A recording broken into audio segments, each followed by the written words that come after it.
Hello, everybody. Hopefully you got a little bit something to eat or drink and got an opportunity to talk to some of the Influx experts in the Slack channel.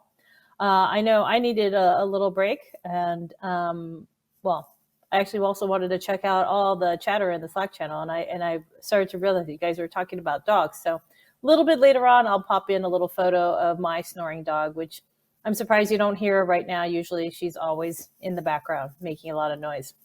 We're going to kick off the afternoon with a session from our friends at Socialgist.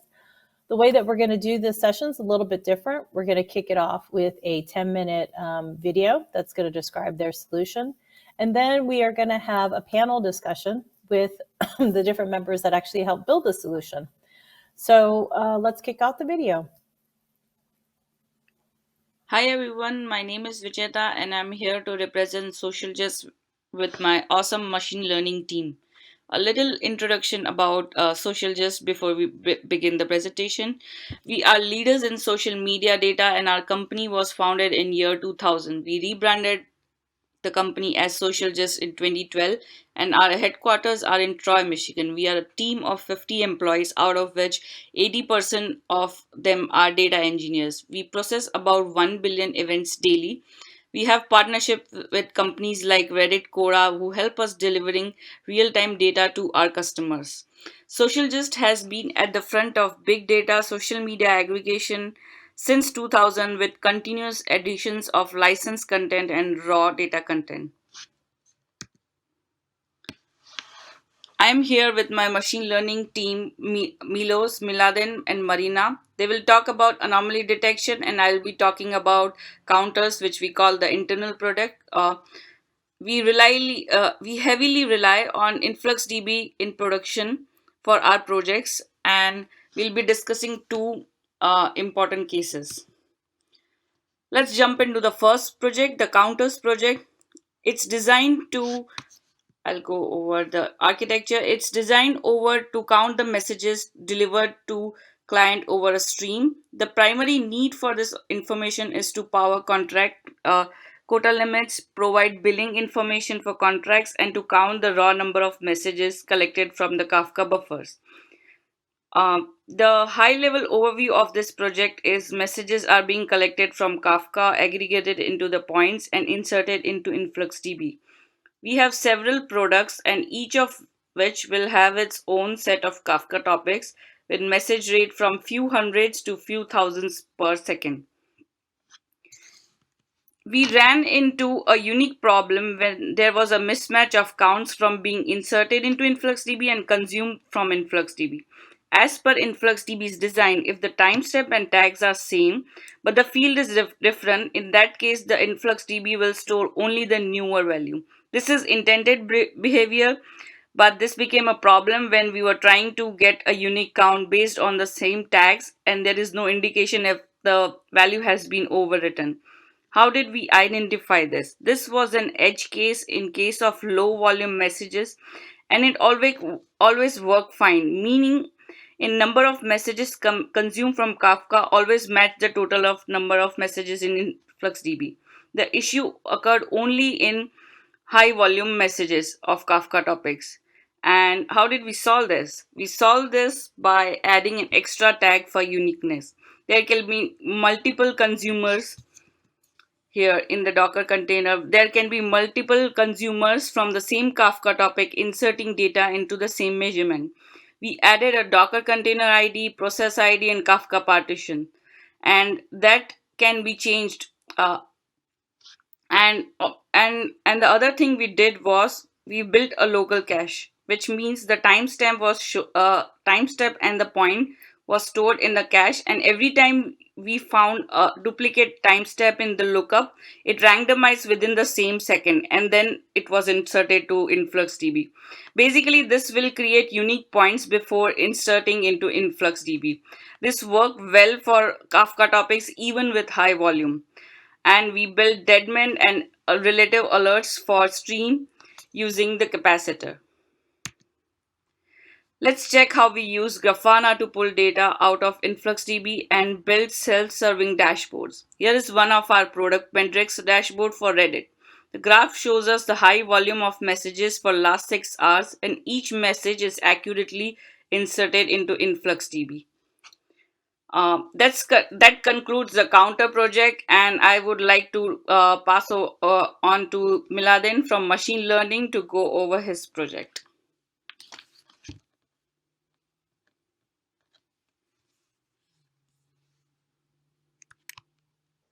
Hello, I will talk about anomaly detection model. Our company collects data from various sources in order to monitor whether our crawlers are working properly. It is necessary to monitor volumes in the data they collect. We perform monitoring in the following way. For each of the products we collect the data from, the number of collected items is observed over time. We use Influx database to store these items. A tag indicates what type of product it is, while a field value indicates how many items are collected at the given time point. For the purpose of monitoring these data streams, we have built a model that aims to recognize the moment at which anomaly in the amount of data has occurred. For this purpose of this model tells us about whether there are and what are the irregularities in the data. There are 3 types of anomalies we observe in the data. These are sudden drops, volume decay, and deadman. We can see on the image here that this is a sudden drop, this is a sharp drop. This is overall volume decay in the data, and there is no data coming in the stream, that is a deadman.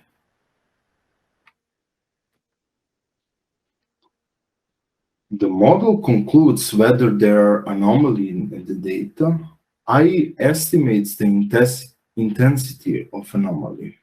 Once the model finds potential anomalies in the data, the results obtained are stored back in the Influx database.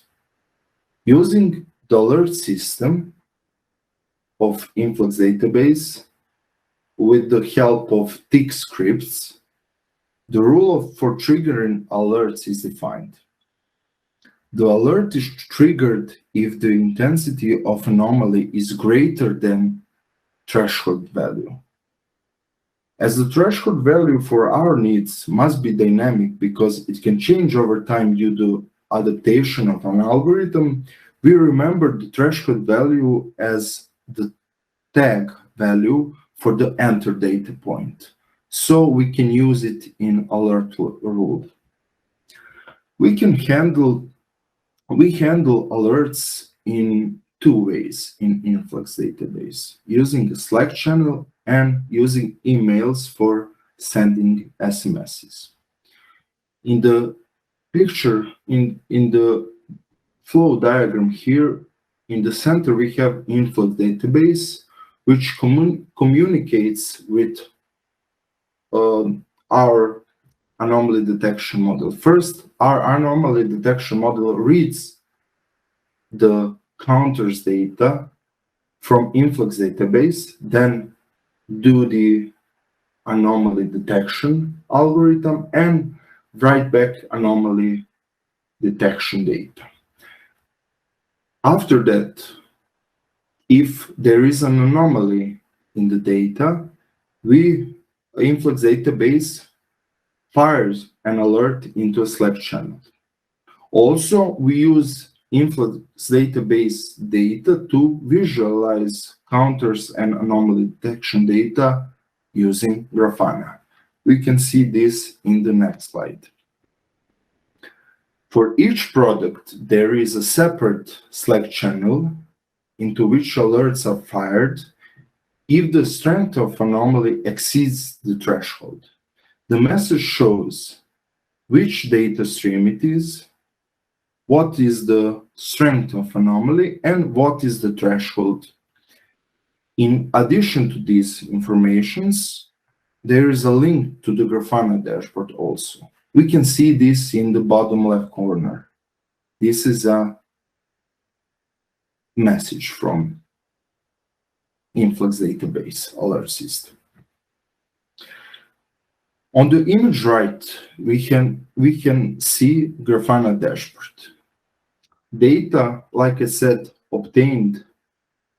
The data in this dashboard is obtained from Influx database. At the top, we have data stream values, volumes, and under that we have anomaly impact of anomaly strength, and at the bottom we have all three subtypes of anomalies we talked about. This is drop, sudden drop, decay, and deadline. And finally, I would like to thank team members Milos and Marina for their cooperation during this project. Marina and I made a model together to detect anomalies, while Milos was there all the time as a mentor and help when needed. Thanks.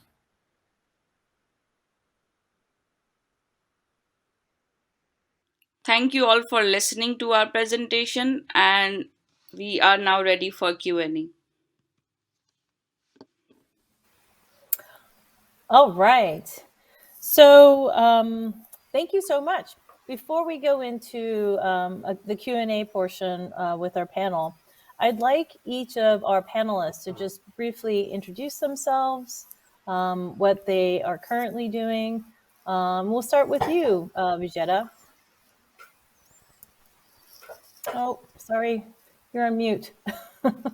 The dreaded mute. Sorry about that. Hi everyone, this is Sujeta and I work as an engineering manager at a company called Plastic. Cool. And what's your background? I have been a full stack engineer for many years until I moved to this people management role recently. Okay, cool. Thank you so much. All right, let's go to Milos next. Hmm? Hi there, I'm machine learning technical lead here in this company, in the Socialgist. So my background is first I started working on some other stuff, like writing parsers for collecting data and some similar stuff. And then after I finished my PhD in machine learning, then I, started doing some machine learning stuff. And that's how we get to this anomaly detection project and then some other interesting project as well. So my basic focus right now is in machine learning. Great. Mladen? Hello, everybody. My name is Mladen Maric, and I'm working for Socialgist for about 2 years. I'm working on many different machine learning projects, and currently I'm working on this one, anomaly detection, on building anomaly detection model, and that's about it. No, that's plenty. Mladen, let's go to Okay. Marina. Hi, my name is Marina. I have been working in Socialgist for a little over a year. Before, I worked on university as a researcher and worked my PhD in computer science. Here in Socialgist, I'm part of ML team, and I work on different algorithms. One of them is anomaly detection. Great. So my first question is, I know you gave us an overview on what Socialgist is, but maybe let's unpack that a little bit more. So what are you actually providing to your customers? What is I can understand, all the different social media messages, but what is it that they're really trying to accomplish with the Socialgist platform? Okay, I can answer that. So first of all, I think that we're currently maybe the world largest index human to human conversational content, because we exists for over 20 years ago, and we're collecting all kinds of data. We are collecting all kinds of streams, blogs, comments, and whatever that human-generated content on web is out there. So today, probably Socialgist is preferred and exclusive provider for the world leading social media platforms. And as we're crawling the data, having all the data, we are some sort of data access layer, let's call it like the data access layer between social media networks and the analytics community. So our platform connects you to the world public online conversation, and you can uncover insights and identify trends with the power of course, your analytics or ours. Any kind of tool through appropriate privacy protocols, of course. So that's in short. So then using your platform, I could then kind of gain an understanding of what do the people out in social media land think about my product? Are they satisfied? Are they unsatisfied? All the things that they might be talking about in regards to my product. It sounds like it's an easy way to be able to curate that kind of feedback from these different platforms. Yeah, so usually what we do is we sell the data to our customer, and then they can do the analytics by themselves. But we can do the analytics ourselves. So our main focus is to get the raw data and to enrich it if there is need for that, with any kind of enrichment phase that we can provide. And of course, if not, we can sell just the raw data and you can enrich it by yourself. And we can have all kinds of streams. You can build your own custom streams. And we have exclusive content that you can get from us, as we are a provider for that. So, you threw out a bunch of numbers about how many data points are coming in, and the numbers were pretty overwhelming. I think it was 1 billion events daily. On average, how many events are your individuals customers dealing with of that 1 billion a day? Just a rough number. I don't know. Maybe Vijeta can answer that if she remembers. I think we can talk in numbers in terms of percentage, and I think it Yeah, would that's be fine. 60 to 70% of that data. Yeah. Okay. So it's still, and that's fine. I think because my next question is, it's still a large amount of data. So I can now understand why we want to look for anomalies, because there could be all kinds of really strange things that are happening in that data that might inform me of something incorrectly, right? As a consumer of this kind of data. So before you started using InfluxDB, how did you go about identifying these anomalies? What was the process that you took?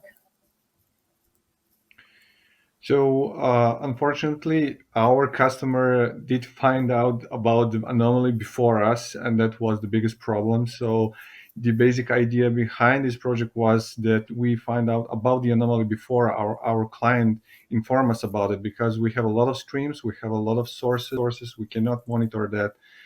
We do have some algorithms that monitor, but on some pretty simple basics of informing us, is it something wrong, is it something bad, maybe low volumes of data, there is something wrong happening with the stream or something like that, with the crawler. There are a lot of stuff that can go wrong, but we wanted to predict and to know before our customer inform us that it's something wrong. So we want to know first there's something terribly going wrong with the stream. Maybe the volumes are low, maybe the website is down, maybe the crawler is not working. Who knows what can happen? So, and there are so many streams. So the machine learning model is something that came in as a really nice solution that helped us in that. I think all of us who are using InfluxDB in whatever form can relate to the customer telling us when things are going wrong, as unfortunately the first line, right, that we have to deal with. So I think we totally understand your pain. If it's not the customers directly, then sometimes it's a bunch of tweets that go out saying that something that we've built is not performing optimally. So we feel your pain very clearly. Maybe you can give me or give the audience an example of, what is one of those anomalies? I think you might have kind of hinted at maybe the number of messages is low, so it could be the stream's not working. And just give us a couple of examples of what you mean by anomaly. Yeah, so that means that the behavior. So each stream, if you go into Grafana and you take that time series into and transform into graph, each of those websites, parsers, streams has its own individual characteristic of behavior. So it's not always flat line. It's some kind of like a person itself. So you never know the way of its behavior, because sometimes user can be more active throughout the day, they're not active throughout the night, maybe on weekdays. Sometimes the collecting parser or streams is getting us in a particular time periods data, and in a mixture with that you can get a really messy graph. And of course there is something like decaying of data. For example, users are maybe not interested in that particular stream or data source anymore. They're starting to post less there. So there is also decay of data. So all of that is considered as anomaly. Sometimes the anomaly is pretty much clear. The parser is not working, the website is not working, so we call that a dead man because we drop to zero. But usually what it is, it's unusual behavior based to previous behavior of that website. And when you, as a human, take a look into that graph, you will obviously see there is something going wrong. You have plane shifts, you have some peaks or drops, sudden drops or decaying.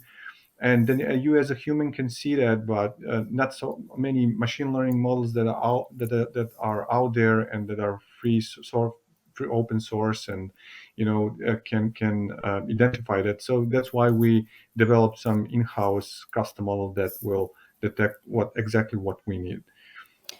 That makes a lot of sense now. So if I'm a customer of yours and I'm looking at all these messages and I see either an increase or a drop, instead of just assuming it was because of, I don't know, the marketing team's activity, it could be something else that actually caused that increase or that drop. Like you said, it could be that the people aren't using it as much, or the website is down. So I think that's really great. It really helps to make sure that we understand what we're looking at when we're trying to make some assessment of that data.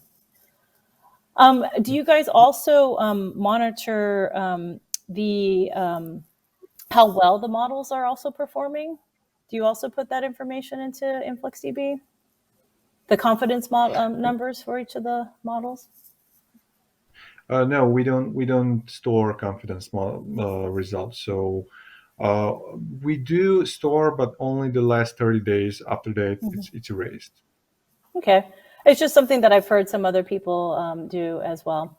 So this is a question for all of you guys, because I have a feeling it's going to be quite varied. Did you even know what a time series database was? And how did you hear about InfluxDB? And we'll start with Marina.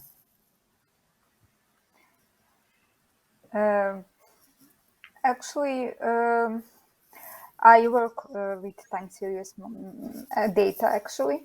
And in my team, I actually work on anomaly detection model. I use some math algorithm to detect when that dead man or sudden drop in data. Actually, Vegeta help us with idea to use the InfluxDB, and I think it is a great idea.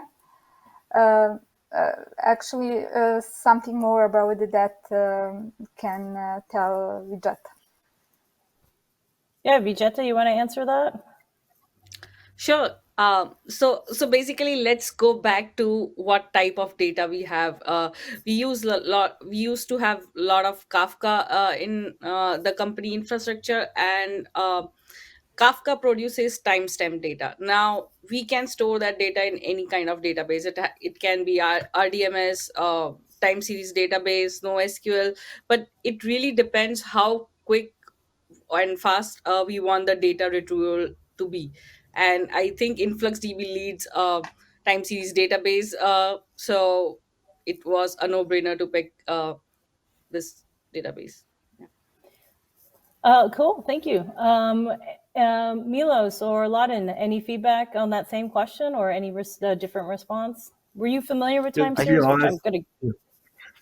yeah, to be honest, You we go.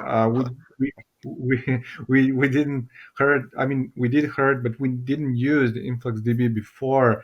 Vegeta introduced that to us, and we're grateful to that because it did solve a lot of, problems to us, and the approach itself. I don't know other database, if we are going to use it, it wouldn't work that well for us like InfluxDB. So thanks to Vegeta, we started using this product, and it really helped us a lot. She worked on the InfluxDB before, and she used that in our production a lot more than us. So when we started working this project, we all started working on InfluxDB all together. Okay. There's actually some other questions that we should probably get to. Let's see. Anyone can answer this. So how do you deal with the high variability in volume of social media? I used to work for a company which used your data, and our topics peaked and troughed regularly. Anyone want to answer that question? Vegeta, you want to go? I actually want to ask a counter question, like what does high variability in volume meaning? We have our consumers that scale up and down, and we are able to accommodate um, high volume of data with the apps that we use. So Well, we'll get an answer to your question, Vegeta. So we'll give you another question from Michael, and Michael asks, was there anything that surprised you when building out this solution, either with the InfluxDB tools or with the results of your data? Anything surprising? Yeah, the one thing that I mentioned in my presentation was how a point is created, which means the tags and timestamp create a point, and it's overwritten. It's by InfluxDB's design. They are overwritten, and the unique number of points within the same timestamp was difficult to get, but I think we got a good solution to it. And so that was kind of surprising. But I have been part of InfluxDB community, developer Slack community, and was able to get instant help, which I really liked. Oh, I'm so glad to hear that. Did you hear that, InfluxDB engineers? Our community loves that instant help that they get. So thank you so much for being a part of the Slack channel.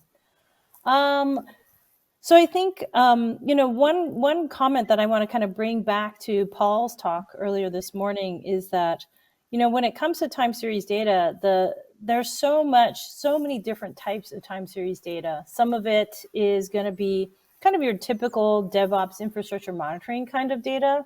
It's just monitoring how much CPU is being consumed. But oftentimes when we take a look around and talk to our community members, like the team here at Socialgist, you can see that it actually comes in many, many different forms. And so it's just been a pleasure to hear from you guys about your very unique use case. And hopefully you'll stick around in the Slack channel. I'm sure there's plenty of questions that are going to be asked in the channel, and I'm sure they'd like to be able to connect with you. All right. In fact, the questions are popping in now. So let's all go to the Slack channel and ask those questions. And thank you so much to our friends here at Socialgist. Thank you. Thank you very much. Thank Thank you. you. Awesome.